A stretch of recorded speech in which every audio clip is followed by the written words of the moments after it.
Assalamualaikum warahmatullahi wabarakatuh. Perkenalkan, nama saya Almania Syafira, NPM 18 10057 dari kelas G, Fakultas Hukum, Universitas Pasundan.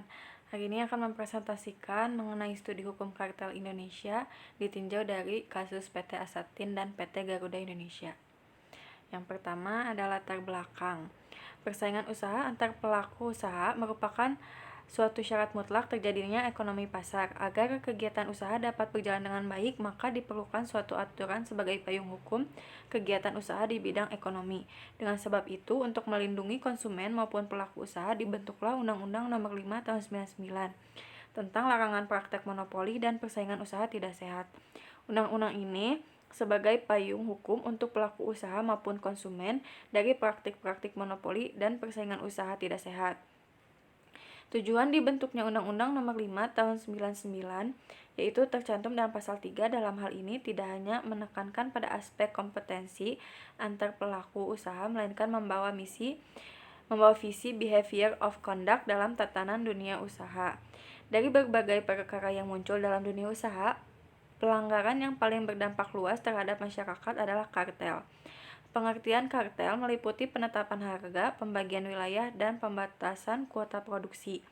Kartel merupakan tindakan yang sangat merugikan masyarakat. Bahkan banyak negara memasukkan ke dalam tindakan extraordinary crime, karena dampaknya sangat signifikan terhadap dunia usaha. Dalam pasal 11 Undang-Undang Nomor 5 Tahun 99 mengatur mengenai perjanjian mempengaruhi produksi sebagai perbuatan yang dilarang. Perjanjian price fixing merupakan bentuk kesepakatan penetapan harga yang sama oleh pelaku usaha dengan pelaku usaha lainnya atau disebut dengan pesaingnya. Pada umumnya, perjanjian tersebut bertujuan untuk meningkatkan harga dan memaksimalkan keuntungan. Salah satu indikasi kartel adalah adanya keseragaman harga yang diawali dengan kelangkaan pasokan barang, sehingga terbentuknya harga yang diawali dengan kelangkaan pasokan barang supra kompetitif yang memaksa konsumen harus membeli barang lebih mahal daripada semestinya. Praktek kartel pada pasar membatasi masuknya pelaku usaha baru yang mampu menawarkan harga lebih kooperatif dengan kualitas produknya. Sehubungan dengan praktek kartel di Indonesia dilakukan oleh pelaku usaha yang perusahaannya sudah besar di pasar sehingga pelaku usaha yang baru tidak terkemuka di publik. Maka dari itu, KPPU mengawasi setiap pergerakan pelaku usaha Indonesia. KPPU juga berwenang menyelidiki pelaku usaha yang dalam pengawasannya terindikasi kartel tanpa adanya laporan dari masyarakat terlebih dahulu. Selanjutnya, identifikasi masalah yang pertama, bagaimana pengaturan hukum kartel di Indonesia serta kaitannya dengan kasus PT Asatin dan PT Garuda Indonesia Persero Tbk. Yang kedua, apakah kelemahan dari hukum kartel di Indonesia? Yang pertama, pengaturan hukum kartel di Indonesia didefinisikan secara sempit adalah sekelompok perusahaan yang seharusnya saling bersaing, tetapi mereka justru menyetujui satu sama lain untuk menetapkan harga guna meraih keuntungan monopolis. Sedangkan dalam pengertian luas, kartel meliputi perjanjian antara para pesaing untuk membagi pasar, mengalokasikan pelanggan, dan menetapkan harga. Berdasarkan pengertian kartel dalam arti luas dan sempit tersebut, dapat disimpulkan bahwa pengertian kartel dalam pasal 11 Undang-Undang Nomor 5 Tahun 99 termasuk dalam pengertian luas. Kartel pada umumnya mempunyai beberapa karakteristik. Yang pertama, terdapat konspirasi di antara beberapa pelaku usaha. Yang kedua, melibatkan para senior eksekutif yang biasanya menghadiri pertemuan-pertemuan dan membuat keputusan. Yang ketiga, biasanya dengan menggunakan asosiasi untuk menutupi kegiatan mereka. Yang keempat, melakukan price fixing. Yang kelima, adanya ancaman atau sanksi bagi anggota yang melanggar perjanjian.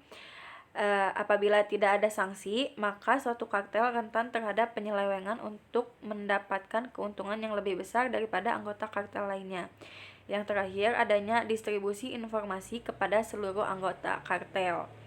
Bahkan jika memungkinkan, dapat menyelenggarakan audit dengan menggunakan data laporan produksi dan penjualan pada periode tertentu.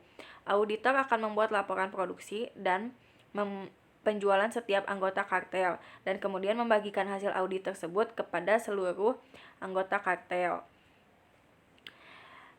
Selanjutnya, kasus dugaan kartel pada PT Asatin.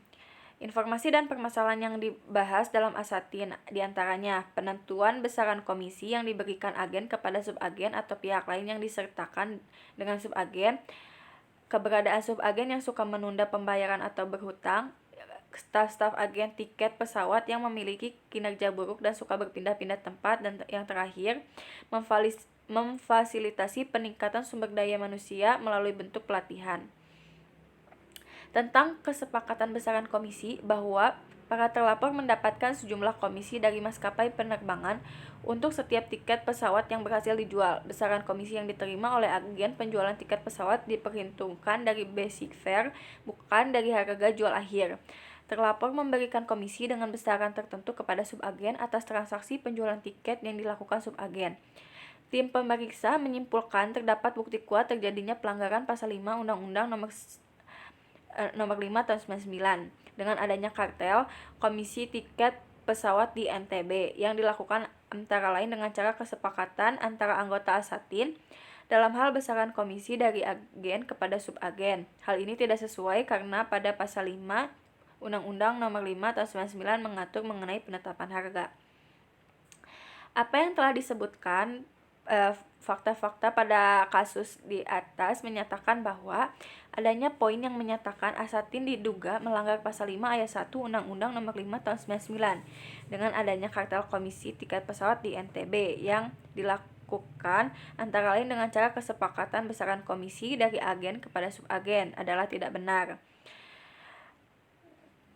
Setelah proses pemeriksaan yang telah dilakukan oleh tim pemeriksaan lanjutan untuk membuktikan kebenaran gugatan, ternyata Asatin dinyatakan tidak terbukti melanggar pasal 5 Undang-Undang nomor 5 tahun 9. Hal ini karena seperti yang sudah dijelaskan sebelumnya, bahwa Asatin hanya merupakan wadah atau forum komunikasi bagi para anggotanya sehingga tidak ada orientasi pada bisnis. Sehingga Asatin bukan termasuk dalam pelaku persaingan usaha yang memiliki pesaing dalam usaha karena kegiatannya yang memang hanya sebagai wadah atau forum komunikasi bagi para anggotanya saja, sehingga unsur pelaku usahanya tidak terpenuhi dan majelis komisi memutuskan bahwa Asatin tidak terbukti secara sah melanggar pasal 5 ayat 1 Undang-Undang nomor 5 tahun 99. Serta majelis komisi juga merekomendasikan kepada Asatin untuk tidak mewadahi kesepakatan-kesepakatan yang bertentangan dengan Undang-Undang nomor 5 tahun 99. Selanjutnya ada kasus dugaan kartel PT Garuda Indonesia. Perilaku yang terjadi oleh PT Garuda Indonesia Penerbangan berdasarkan pembuktian yang dilakukan majelis komisi bahwasanya telah terpenuhinya unsur-unsur yang terdapat pada Perkom nomor 4 tahun 2011 acuan terhadap pelanggaran pasal 5 Undang-Undang nomor 5 tahun 99 yang mana dalam putusan nomor 15 KPPU tahun 2019 sebagai berikut. Yang pertama, PT Garuda Indonesia sebagai terlapor 1 melakukan kesepakatan penetapan harga dengan perusahaan maskapai lainnya, diantaranya Citylink Indonesia, PT Sriwijaya Air, PT Nam Air, PT Batik Air Indonesia, PT Lion Mentari, dan PT Wings Abadi. Yang kedua, bahwasanya dalam perkara yang terjadi tidak terdapat perjanjian tertulis, akan tetapi perilaku concerted action atau paralelism yang dilakukan para terlapor, termasuk perilaku penetapan harga secara bersama-sama dalam bentuk pencabutan izin rute atau pengurangan frekuensi.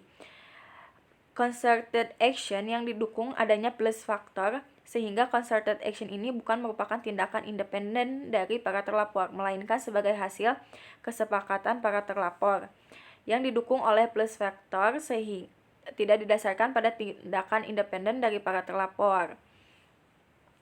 Berupa kesamaan perilaku, meniadakan diskon pada waktu yang hampir bersamaan, dan membuat kesepakatan berupa meniadakan tiket harga yang rendah di pasar untuk membatasi ketersediaan serta untuk menjaga harga tinggi pada layanan jasa angkutan udara niaga penerbangan domestik kelas ekonomi, sehingga masuk dalam kesepakatan yang tidak diperbolehkan.